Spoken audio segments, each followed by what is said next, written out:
Hello, bonjour et bienvenue à tous pour cette suite des TP consacrée à la conception de cette application de gestion des salaires et d'employés. Donc là, dans le dernier épisode, on avait clos ici la fonctionnalité qui permettait de créer des administrateurs en leur envoyant un mail et un code qu'ils devaient utiliser pour définir ici des accès. Et là, la dernière partie, c'est-à-dire la partie concernant la définition des accès au travers de la vérification du code, n'avait pas été pris en compte. Donc, j'ai décidé de faire ici une petite correction et pour ce faire, j'ai repris ici je me suis reconnecté en tant qu'administrateur général et j'ai décidé de créer un nouvel administrateur. Donc là, on va repartir de la création d'un administrateur. Comme d'habitude, j'ai utilisé ici Yopmail pour me générer ici une adresse email jetable. Donc là, j'ai pris l'adresse mail Selenado. Donc, elle, on va créer son compte en tant qu'admin. Selenado. Maintenant, si je clique ici sur enregistrer, un mail est censé partir sur la boîte mail de Selenado. Donc là, on va attendre. Jusque-là, c'est bon.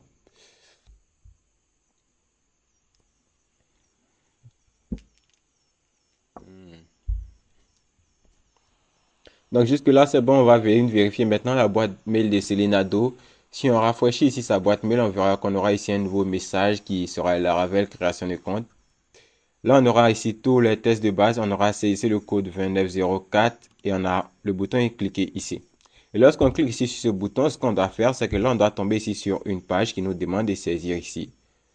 Pas simplement les deux mots de passe, c'est-à-dire le mot de passe et le mot de passe confirmation, mais aussi le code. Donc, le code de vérification qui a été reçu lors de l'envoi du mail.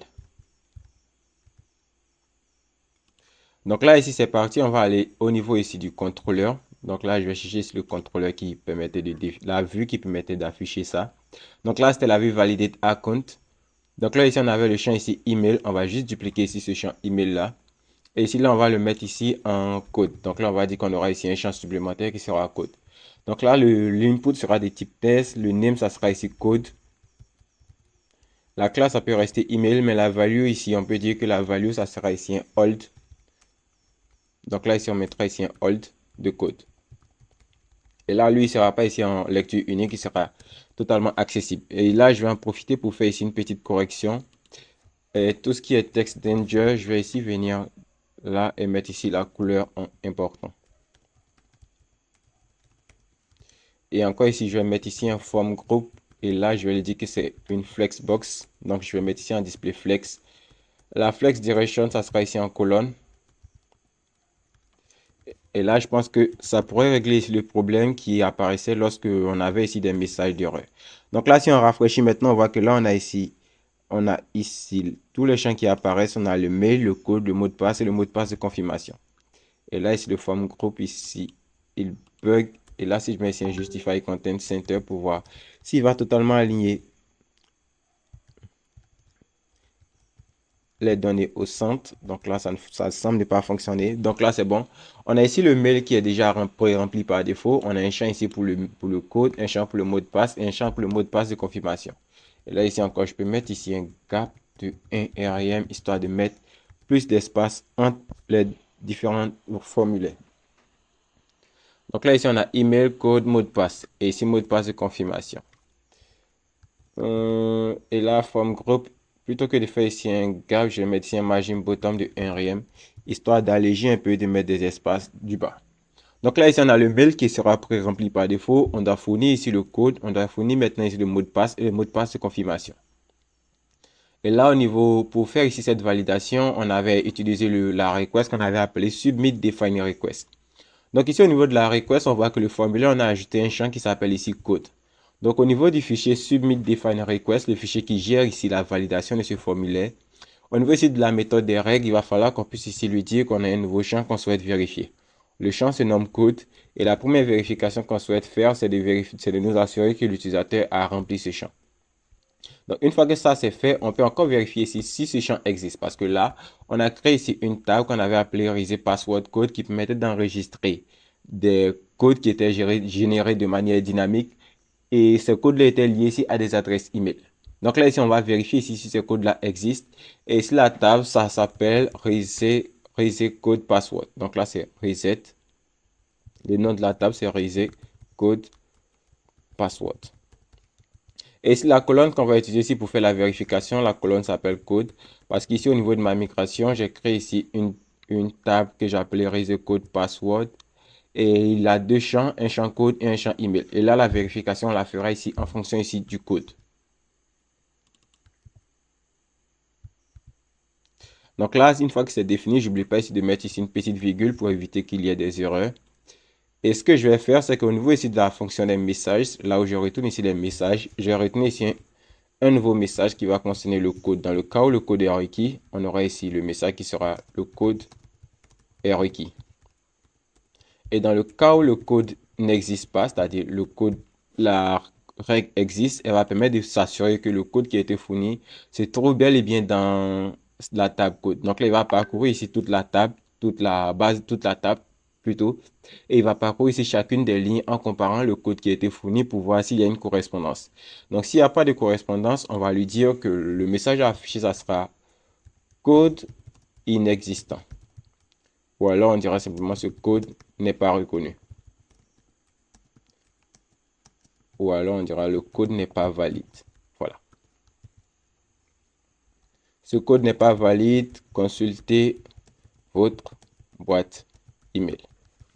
Parce que là, on a envoyé le code par email. Et s'il entre ici un code invalide, cela veut dire qu'il essaie de deviner le code sans avoir consulté sa boîte mail. Donc ici encore, ce qu'on peut faire, c'est que là, au niveau ici du validate account, on va venir créer ici un nouveau message d'erreur dans le cas où le code n'est pas valide. Donc là, on va dupliquer ça. Là, ici, ça sera @error code. Donc là, c'est tout ce qu'on a à faire du côté du front-end ici, du côté du HTML. Donc si on retourne ici et qu'on rafraîchit, on verra qu'on n'aura aucun changement. Si je clique ici sur valider maintenant, on aura les différents messages d'erreur qui apparaîtront, qui seront les messages qu'on aura définis. Donc là, ici, je vais venir définir ici un code qui est totalement faux. Donc je mets ici un code faux. Les mots de passe, je vais les rendre identiques avec assertif pour le mot de passe et assertif pour le mot de passe de confirmation. Et cette fois-ci, je clique ici sur valider. Je vois que j'ai un message ici qui me dit que ce code n'est pas valide. Parce que là, au niveau ici de la boîte de réception, le code que j'ai reçu, c'est 2904. Et ici, ce que j'ai tapé, c'est 234, 234, 234 et 2223. Donc ici, on peut dire que la vérification pour nous assurer que ce code-là est valide est bel et bien effectuée. Donc ensuite, si ce code a été validé, on doit se rendre au niveau ici du admin controller. Là où on a fait ici la méthode qu'on a appelée submit define access, juste après avoir mis ici, juste avant ici de mettre à jour l'utilisateur, on peut ici faire ici, donc là ici on peut supprimer ici tous les différents codes qui ont été générés jusqu'à cette date, puisque l'on veut que cette table soit totalement vide et que l'utilisateur puisse générer des codes de manière dynamique à chaque fois qu'il en aura besoin. Donc s'il a déjà généré un code et qu'il a utilisé, on veut supprimer ici ce code-là de cette table, histoire qu'il ne lui vienne pas à l'idée de réutiliser ici un code qu'il a déjà utilisé peut-être un mois plus tôt. Donc là, ici, on peut dire que là, ça, c'est quand la mise à jour de l'utilisateur est terminée. On peut créer encore ici une autre variable. On va dire ici if de la user. Donc là, pour vérifier si la mise à jour s'est effectuée correctement. Là, ici, on peut appeler la méthode qu'on va appeler le modèle Reset Code Password. C'est un modèle qui permet d'interagir ici avec la table qui permet d'enregistrer les mots de passe de manière dynamique. Et là, ici, on va faire ici une recherche avec le where. Ici, on va faire where email. Et là, le where email, ça sera ici where email, ça sera égal à de la user email. Et une fois qu'on a trouvé ici une correspondance, ce qu'on fait, on supprime ici toutes les correspondances. Donc là, c'est tout ce qu'on a à faire. Et une fois qu'il va trouver ici un élément, c'est-à-dire il va s'assurer que le code est valide à travers ici cette request qu'on a appelée submit define access request. Une fois que le code est valide et qu'il existe, on vient, on met à jour ici le compte de l'administrateur. Et une fois que la mise à jour du compte a été effectuée, on vide ici la table Reset Code Password en nous basant ici sur le mail de cet administrateur-là. C'est-à-dire s'il y a plusieurs administrateurs, on va rechercher les champs qui concernent l'email de l'administrateur qui essaie de se connecter et on va supprimer ici tous les différents codes qu'il aura peut-être généré. Voilà, c'est ça. Donc, c'est ce petit ajustement qu'on aurait dû faire ici. Et là, ici, on fait if user. Et si jamais la mise à jour s'est fait correctement, donc je mets ici un commentaire. Si la MAJ pour la mise à jour s'est faite correctement. Donc, si la mise à jour s'est faite correctement, alors ici, on recherche ici tous les codes qui ont déjà été définis et on les supprime. Et s'il n'y en a pas, ce code-là ne va pas s'exécuter et là, ça ne va pas cracher du tout. Donc, voilà un peu ce qu'il nous restait à faire. Si on laisse ça ici et on enregistre et qu'on va tester, ça va maintenant fonctionner. On voit qu'ici, le mot de passe, le code, c'est 2904. Donc ici, 2904. Pour le mot de passe, on va prendre maintenant AZERTY. Et pour le mot de passe de confirmation, on va prendre n'importe quoi, histoire de vérifier si la validation qu'on avait mis pour les mots de passe continue de fonctionner. Donc là, il semble que la validation fonctionne. On va remettre ici AZERTY pour le mot de passe et AZERTY pour le mot de passe de confirmation. Et cette fois-ci, on clique ici sur valider maintenant. On va voir qu'on est bel et bien redirigé ici. Donc là, je vais voir. Pourquoi est-ce qu'on n'est pas redirigé? Donc là, on était bel et bien redirigé. On avait envoyé ici un message de succès sur la route login. Vos actions ont été définies. Et on va voir si on réussit ici à se connecter avec ce compte-là. Donc là, on va voir selenado@yopmail.com.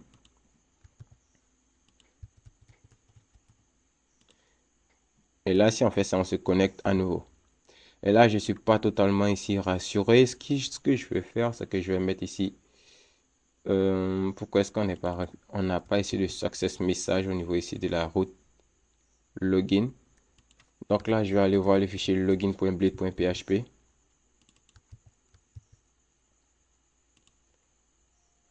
Donc ici, on redirige ici sur la route avec le message de succès. Vos accès ont été définis.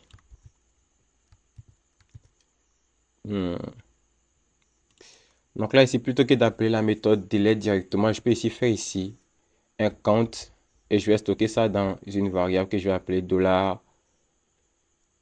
$existing code. Donc là, on va stocker le résultat dans cette variable qu'on va appeler existing code. Et si jamais, donc là ici, on va faire un if $existing code, puisqu'ici, il fait ici un compte est supérieur ou égal à 1, si on trouve au moins un résultat. Là, maintenant, ici, on peut faire ici cette réaction-là. Donc là, ici, on peut faire ça. Et là, on va maintenant appeler la méthode ici delete pour supprimer ici toutes les correspondances. Et une fois qu'on aura fini de faire ça, on va maintenant ici rediriger l'utilisateur sur la route login. Donc là, c'est bon. Ici, je vais créer encore une nouvelle boîte, une nouvelle email jetable pour voir. Donc ça sera maintenant Rolando. Donc là, on va créer un compte pour rolando@gmail.com. Donc là, je vais commencer d'abord par déconnecter celui-là.